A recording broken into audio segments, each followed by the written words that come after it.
mwenye atatoka kwa hiyo shimo ni Rais William Samoei Ruto. Kwa sababu ya hizi barabara anajenga, atapanda juu. Kwa sababu ya hizi nyumba zinajengwa, atapanda juu. Kwa sababu ya hizi soko zinajengwa, atapanda juu. Na kwa sababu ya hizi stadium zinajengwa, atapanda juu, na yeye ndiye atatangulia kutoka nje. Na kuna bishop amesema hapa yeye pia anataka umtembelee.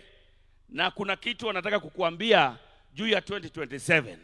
Hata usimtembelee sana, kwa sababu nilikuwa nimesikia ni nini atataka kwenda kukuambia. Anataka kukuambia wewe ni 2 term. Ele tu mtembelee, lakini hiyo ndio habari alikuwa kuambie. Asante sana, Mungu awabariki watu wa Vihiga. Asante mbunge wa Langata. Sasa turuke tuende Teso, mbunge wa Teso South Mary Emase. Wananchi wa Vihiga mjambo.